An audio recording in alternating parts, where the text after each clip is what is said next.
Trump from within the team there. Very good evening to you. Do you think his press conference was a bit unhinged, Mr. Gorka? I think it's pathetic that the BBC would use words of that nature and also the adjective weird.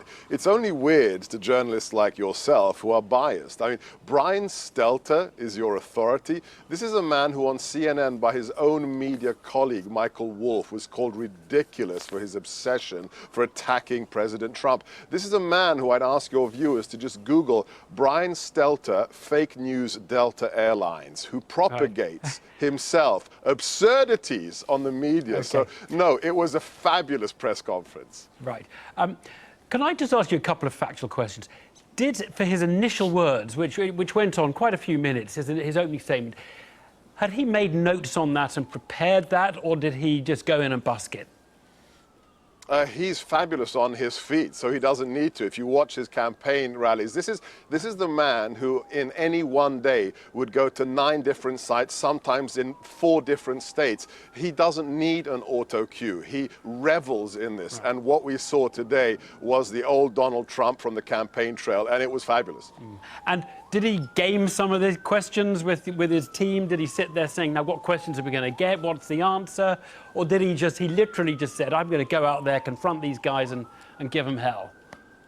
No, the president doesn't need to, but of course he has a whole press team. We have amazing people here that write talking points. Believe it or not, I have talking points for this interview. I don't need to use them, but we have a team that writes them. Right. Now, look, there was this moment in there where he made this claim, completely false claim about his electoral college win was the biggest since Reagan, and then turned out that Clinton, Bush and Obama all had bigger electoral college wins. I guess I'm interested in how some mistake like that creeps in, because this is a man, President Trump, who looks carefully at these things. What was going on there? What do you think was going on there when he made that mistake?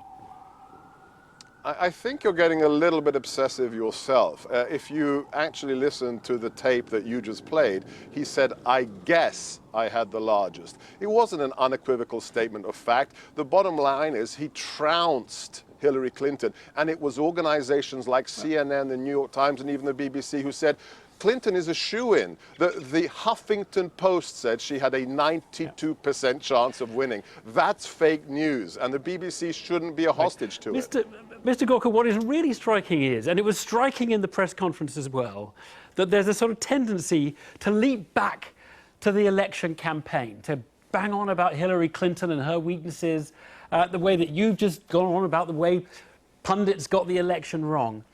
Does President Trump realize he won the election, he got fewer votes, he won the election, he is the president now, for goodness sake. He doesn't have to keep banging on about Hillary Clinton. He's the president. It looks almost narcissistic, almost a bit childish to be talking the way he does in campaign mode when he's the leader of the free world.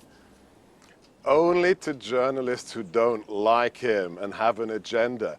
Is he looking back? My gosh, I've been in this position for less than a month. We've done more work in 1 month than the prior administration did in 6 months. I mean, the number of things we have achieved, whether it's today with the coal miners pushing back on the anti-coal mining policies of the administration, whether it's the immigration reform, whether it's the modernization of infrastructure planning that we've released. It is incredible the amount of work we've already done, and to say that we're basking in a former glory, please be a little bit more factual yourselves, because otherwise you'll be accused of fake news as well. So you agree with President Trump that his White House is a fine-tuned machine and is operating well?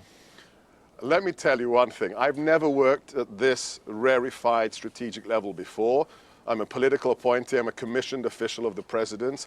It is incredible. I come into work every morning at 7 o'clock. I open the newspapers, and I can tell you that when I read a story that bears absolutely no resemblance to the issue I was involved in, I was in the room the day before when it was being settled, 8 out of 9 times it's fabricated, and all of these anonymous sources. I'm sad to say that you and your colleagues have fallen into this trap of fake news. No, it's not fake news. We're trying to understand what is going on there. We're not making factual claims a lot of the time. We're asking questions that you don't like. Look, Michael Flynn... No, not at all. You can ask away. Right, ask away. Well, why did Donald Trump say on Friday that he knew nothing about Michael Flynn having spoken to the Russians about sanctions while he was president-elect. Why did he say that on Friday? And then on Monday, we learned that President Trump had known about it for more than a couple of weeks. You're obsessing on issues that aren't the point. I find I'm it asking a always perfectly interesting. simple question. No, I'm not you're obsessing on it. I've asked it once. It is. I'm asking it once. Why did he say, I know nothing about that? And then on Monday we hear he had known about it for 2 weeks. Why did he say that? It's a fine-tuned machine. You've said it yourself.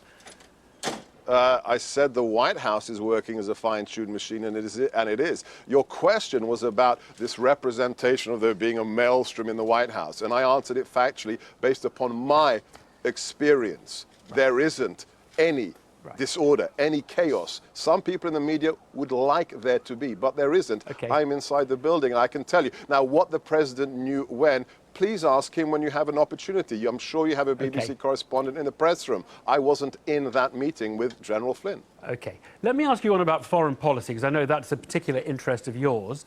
This is a fine-tuned machine, you say. Yesterday, the president said, you know, he's open-minded on different solutions to the issue of Israel and Palestine. Today, Nikki Haley, your ambassador at the UN, clarified to colleagues and other members there that the two-state policy remains the US objective. Why is there this constant confusion in which the president sort of speaks, someone then has to go around with a bucket and a shovel, picking up the pieces, trying to clarify to the allies around the world as to what is going on? Your representation is just wishful thinking. If you didn't have an agenda-driven question list, it would be so much easier to have a better relationship with you. I mean, the bottom line is read the transcript. Read the transcript of what the president said after the meeting with the prime minister. It was unequivocal.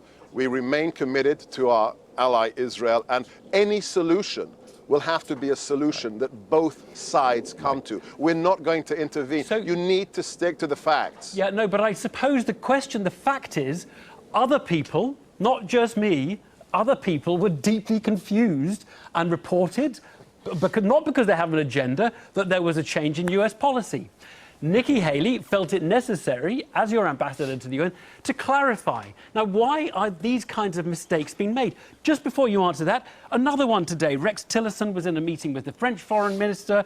Afterwards, the French, by the way, you think the policy is worrying and confused, said they thought your policy was to tear up the Iran deal or to look again at the Iran nuclear deal.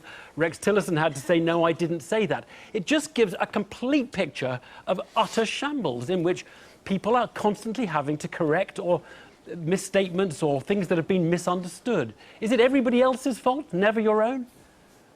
No, not at all. It's just there is an agenda-driven distortion. I mean, come on, this is a media, mainstream media, that has accused us in the White House of being anti-Semitic and white supremacists. I mean, this is how bad it is. This is a White House where Jared Kushner, an Orthodox Jew, is key to the decision-making process, and you have the audacity as the mainstream media to talk about anti-Semitism. Right. That's why you want to spin it, and we're not going to stand for it. Just tell me where the BBC, CNN, or the New York Times have, as a fact, said this is an anti-Semitic regime. Look at the response to the Holocaust Memorial Statement. I ask your viewers to Google it now. Right. That's quite different to saying, anti-Semitic. Not at all. It's quite different to saying. That's what the response was. That for some anti-Semitic reason, we didn't explicitly use the word the Jewish Holocaust. It's absurd. It's absurd. When the president says he hates the press, it's out of control. Wait. I never said anything on those terms. I don't want to get drawn into a textual argument about that. God forbid you'd agree. I don't know. Yes, go ahead. When the president says the press is out of control, when you stand there and basically, for most of your answers, just say we have an agenda, we're fake news, we're trying to pull you down. And prove it. When you You're say using that, Brian Stelter as a Can I just paragraph. ask, is it the case you plan no action against the press? The press will carry on and do its job and be allowed to do its job exactly as it always has? Or are there measures you're intending to take? I'm just asking if there are measures. I mean, this is fake news. No, I mean, it's not news at all. I've asked the question. Fake news. Okay. You are implying that there's some dread intent? I'm asking I mean, because it's the absurd. president. What are you positing? What are you positing? I'm asking if the president has any actions in mind. He said today it is out of control. We need to talk about this, and he hinted that he wasn't going to put up with it. Now that might mean something as innocuous as I'm going to communicate with everybody via Twitter, or it might mean I'm going to think about other things I can do. Is it the latter or is it the former? All it means is that we are going to continue to do what we did so very, very successfully, and the thing that put the former real estate billionaire into the White House, and which is to break your sense of monopoly on the news. The mainstream media no longer gets to monopolize news, and we are going to go straight to the audiences, whether it's through Twitter, whether it's through YouTube, it doesn't matter. We are not going to put up with distortions and people who believe they have a monopoly on the truth simply because they have 60 years of a letterhead above them. Not going to happen. We're going to communicate with our audiences, domestic and international. That's all the president meant. That's what he meant. Sebastian Gorka, nice talking to you. And we don't like being quite so much the centre of attention. Thank you very much indeed. Thanks.